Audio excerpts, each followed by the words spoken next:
ভালো আছিস বাবু? হ্যাঁ মা, তোমরা? ভালো নেই আমরা। শরীর খারাপ নাকি?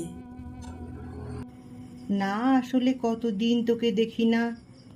আয় না রে, তোর বাবাও কেমন চুপ করে গেছে।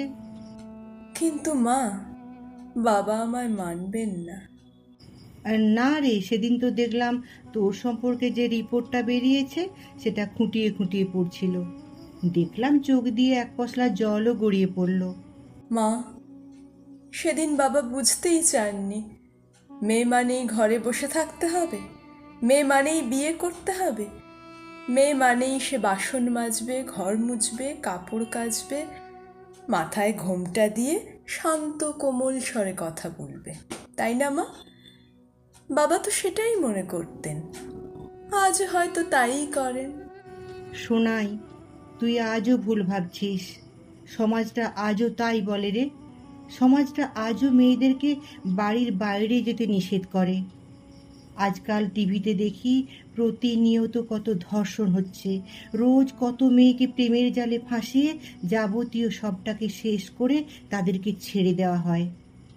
খুব চিন্তা হয় জানিস, ওই ভিড়ের বড় শহরে তুই একা থাকিস। সেটা ভাবলেই মনটা বড্ড খারাপ করে। মনের অন্দরমহলে তোকে হারানোর একটা অদ্ভুত আশঙ্কা কুড়ে কুড়ে খায়। মা, অপরদিকে দেখো না, পণের জন্য গৃহবধূ নির্যাতন। দেখো না, স্বামীর পরিবারের কাছে রোজ ধর্ষিত হচ্ছে একাধিক মেয়ে। রোজ কত বিবাহিত নারী নিজেদেরকে শেষ করে দিচ্ছে। রোজ কত নারীকে পুড়িয়ে মেরে ফেলা হচ্ছে। দেখতে পাও না বলো? মা, ভালো খারাপ মিশিয়ে সংসার, আমাদেরকে মেনে নিয়েই চলতে হবে। যার সাথেই থাকিস না কেন, সবটা ভালো হয় না। কিন্তু অত বড় শহরে একাকী, লোকে ভালো কথা বলে না মা। তোর বাবা এইসব ভেবেই তোকে যেতে দিতে চায়নি। এইসব কথা ভেবেই বিয়ে দিয়ে দিতে চেয়েছিলেন। মা, তোমার কি মনে হয় না আমি অনেক ভালো কিছু ডিজার্ভ করি? কখনো তোমার মনে হয়নি আমার স্বপ্নটা স্বপ্ন, আমার চাওয়াটাও চাওয়া? তুই ভুল বুঝছিস মা। আমাদের সমাজে তোর স্বপ্নগুলোকে এত সহজে গ্রহণযোগ্যতা পায় না। আমরা তোর ভালোর কথাই ভেবেই। মা, আমি কে? কি আমার অস্তিত্ব? বাবার কথাটাও একটু বুঝতে চেষ্টা কর। রাগ করে দূরে চলে গেলে কি সব সমস্যার সমাধান হবে? মা, আমি চলে এসেছিলাম বলেই আজ বাবা প্রতীকের মাকে বলেছে, জানেন দিদি, বিরাট নাম করেছে, খবরের কাগজে রিপোর্ট বেরিয়েছে। প্রতীকের সাথে যোগাযোগ আছে? মা, সেদিনও আমি তাকে ভালোবাসতাম, আজও বাসি, বরং এখন অনেক বেশি ভালোবাসি। তবে সেদিন বিয়ে না করে পালিয়ে গেলি যে? মা, তুমি তো জানতে, বলো আমি নাচ ছাড়া বাঁচতে পারবো না। জানতে কি না বলো? হ্যাঁ, সে তো জানতাম। প্রতীকও জানতো মা, কিন্তু ওর মা যখন আমার মুখের উপর বলে দিল বাড়ির বউটা পায়ে ঘুঙুর পরে নাচবে, এইসব ধিঙ্গিপানা আমার বাড়িতে চলবে না, ওসব ছাড়তে পারলে তবেই বিয়ে হবে, না হলে নয়। ঠিক তখনই আমি বেছে নিই আমার হৃদয়কে। ওকে আমি সেটা জানিয়েছিলাম।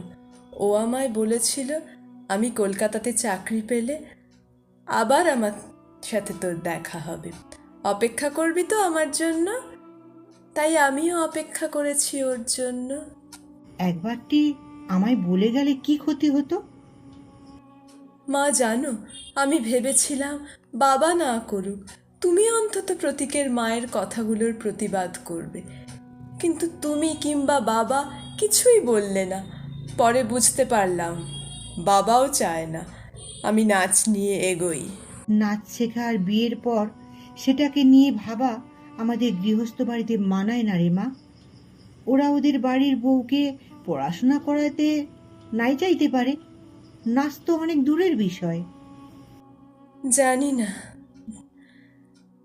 তাই তো তোমার কাছে বলেছিলাম মা, তুমি আমায় নাচ শিখতে দেবে তো? কিন্তু তুমিও সেদিন আমার মুখের উপর সাফ সাফ বলে দিলে বাবা যা বলেছেন তাই হবে। তুই ভুল বুঝছিস। তাই কি? বাদ দাও, বাবাকে বলে দিও আজ আর আমি গুমরে কাঁদি না, আজ আর টাকার অভাবে একবেলা খাবার খেয়ে কাটাই না, আজ আর লগ্নভ্রষ্টা বলে লোকে গালমন্দ করে না। রাগ করে থাকিস না, বাড়ি ফিরে আয় মা। আচ্ছা মা, আমি যখন সব ছেড়ে চলে এসেছিলাম, কই তুমি তো তখন আমায় ফোন করনি, কই তুমি তো খোঁজ করনি আমি ভালো আছি না মন্দ আছি, আমি বেঁচে আছি না মরে গেছি, সে খবর তুমি নাওনি মা। তবে আজ এতবার কেন বলছো আমায়? আজ কি আমার অনেক নামডাক বলে আজ তোমাদের আমার পরিচয় দিতে ভালো লাগে? কিন্তু মা, সেদিনও আমি একজন নাচের শিক্ষিকা ছিলাম, আজও তাই আছি, শুধু পার্থক্য একটাই, আজ নিউজ পেপার আমার কথা বলে, সেদিন শুধু আমি নিজেই আমার কথা চিৎকার করে বলতাম।